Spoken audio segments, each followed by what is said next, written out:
भगवान की कृपा से ऐसे शुभावसर पर जहाँ भागवत के रूप में भगवान अपने वांग्मय स्वरूप को स्थापित किए हुए हैं, आप हम सभी बड़े सौभाग्यशाली हैं। कई ऐसी स्थिति में हमारी सब आपकी यहाँ उपस्थिति हो रही है। सर्वप्रथम ध्यान यह देना है कि जो हम कथा श्रवण कर रहे हैं ये किस मुख से सुन रहे हैं, क्योंकि स्थान प्रधानम न बल प्रधानम, स्थान की प्राधान्यता कही गई है। और व्यास जी जिस प्रकार के होने चाहिए उन्हीं स्थितियों से भगवान ने यहाँ अपने स्वरूप में बिठाने का प्रयास किया है।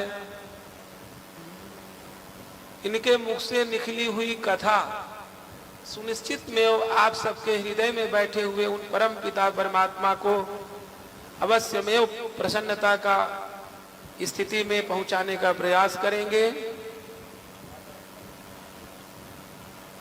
यहाँ सम्मान तो केवल भागवत जी का और भागवत बोलने वालों का होना चाहिए, परंतु कुछ परंपराएं ऐसी बनाई गई हैं, इसके कारण से लोग अन्य लोगों के विषय में भी ध्यान देते, पर वास्तव में जो इस समय पूज्य और पूज्यतम स्थिति के रूप में यहाँ कोई विषय है तो भागवत जी के स्वरूप में भगवान का वांग्मय स्वरूप और कथा व्यास के रूप में पूज्य श्री सुखदेव जी महाराज जी का स्वरूप।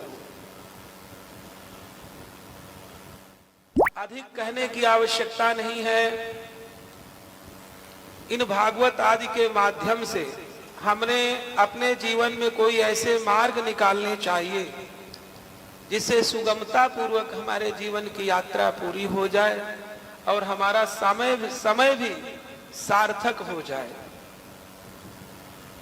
बहुत से लोग अपने सफल जीवन के लिए इच्छाएं रखते हैं, हमारा जीवन सफल हो, परंतु सफल तो जो पूर्व जन्मार्जित स्थितियों से पूर्व कर्मानुसार हमारी स्थितियां वे सुफल अथवा निष्फल करती ही रहेंगी, परंतु इसके मध्य में जो भी अवसर अभी आप सबको प्राप्त है उसमें अपने जीवन को सार्थक बनाने का प्रयास करें।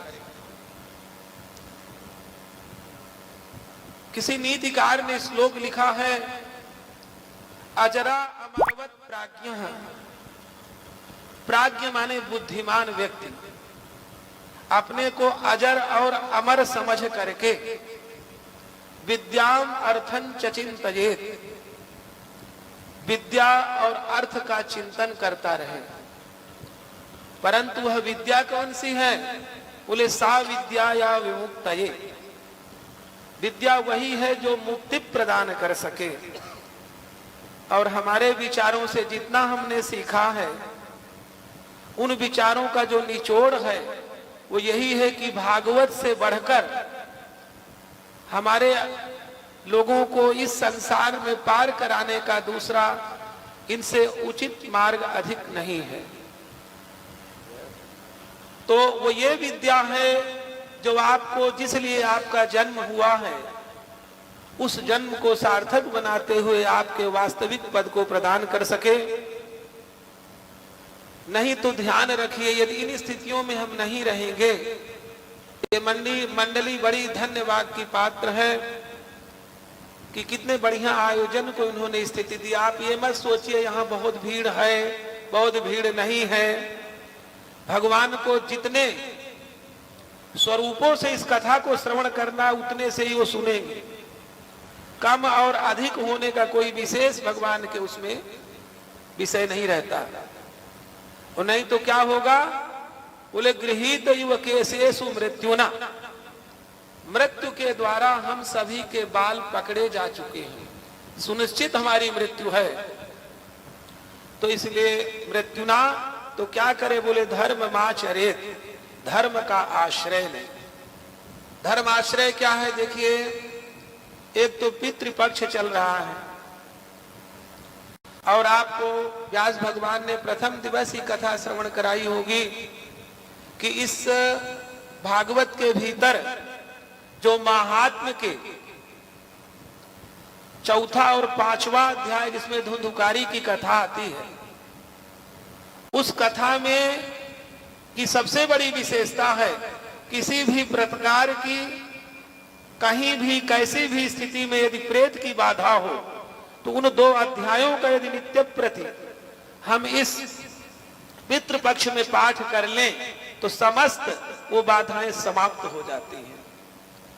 और व्यास भगवान तो नित्य प्रति पाठ करते ही हैं, तो आप लोगों को नहीं पता कि वो भीतर से और क्या क्या सामग्री आप सबके लिए उपस्थित करते हैं। एक दिन हम तो इनसे निवेदन करेंगे चतुर्थ और पंचम अध्याय को थोड़े अपने जो प्रवचन के बीच में से थोड़ा समय निकाल कर कृपा करेंगे तो सभी लोग कृतार्थ हो जाएंगे और अद्वितीय भागवती हो जाएंगे। क्योंकि प्रायः कथाएं कहानियां तो बहुत लोग सुना लेते हैं, लेकिन जिस मार्ग का अनुसरण अपने व्यास जी भगवान कर रहे हैं इसमें तो ये कभी भी सन्मार्ग से इतर नहीं जा सकते हैं। तो इनकी बड़ी कृपा आप सब पर है। आप सब बड़े सौभाग्यशाली हैं जो ऐसी कथा आप सबको प्राप्त हो रही है। तो इनसे हमारा यही अनुरोध है कि एक दिन चौथे और पांचवें अध्याय का इन सभी को पाठ श्रवण कराएं और अधिकाधिक उस दिन आप लोग अपने छोटे बच्चों और बूढ़ों सहित भी, वृद्ध और छोटे बच्चों सहित यहाँ आ करके उस अध्यायों को दोनों को सुनेंगे तो वास्तव में इस पितृपक्ष की जो विशेषताओं का लाभ है वो आप विशेष रूप से ले सकेंगे। तो बहुत अधिक अपने समय को दे करके व्यास जी की अमृतमयी वाणी को हम किसी भी प्रकार से कम नहीं होने देना चाहते और भगवान से निवेदन करेंगे ऐसे विद्वानों को आपके नगर में बारंबार ला करके, आपके नगर में ही नहीं आपके बंधु बांधव अन्य नगरों में भी रह रहे होंगे, उन सबको भी आप सभी प्रेरित करके इनकी दिव्य कथा श्रवण कराते रहें। हमें तो बहुत बार इनकी कथा श्रवण करने का अवसर प्राप्त हुआ है और बारंबार इनकी कथा में कोई विशिष्ट चीज हमें प्राप्त होती रही है और भीतरी जो प्रसन्नता होती है, पिता और गुरु जी को जो वास्तविक प्रसन्नता होती है अपने पुत्र और शिष्य की वास्तविक उन्नति को जब वो देखते हैं तो हमारा आशीष सदैव इनके ऊपर बना रहता है। आप सभी से यही अनुरोध है कि अधिकाधिक इनकी कथा करा करके, आपको नहीं पता ये कथा में क्या चीज बीच में छोड़ देंगे, क्योंकि ये बड़े संस्कृतज्ञ हैं, ये धर्म शास्त्रों को अच्छी तरह से जानते हैं। और इनके साथ आई हुई जो मंडली है, संगीत मंडली, उनके भी संगीत को सुनकर बड़ी प्रसन्नता का अनुभव हो रहा है। हम चाहेंगे कि कभी हमें भी ऐसा अवसर प्राप्त हो जो व्यास जी को इनकी मंडली सहित बुलाकर और राय सिंह नगर में भी एक ऐसी कथा करवाएं तो भगवान बड़ी कृपा करेंगे। और हमारे मन में कोई इच्छा होती तो भगवान उसकी पूर्ति करते, ऐसे लगता है अतिशीघ्र आपकी वहां कथा होनी चाहिए। इन्हीं शब्दों के साथ आप सभी के हृदय में बैठे हुए उन परम पिता परमात्मा को प्रणाम करते हुए, सुखदेव जी के रूप में व्यास जी को हर हर महादेव करते हुए, भगवान को अपनी श्रद्धांजलि अर्पित करते हुए अपनी वाणी को विराम देंगे। हर हर महादेव। पूज्य गुरुदेव भगवान की जय।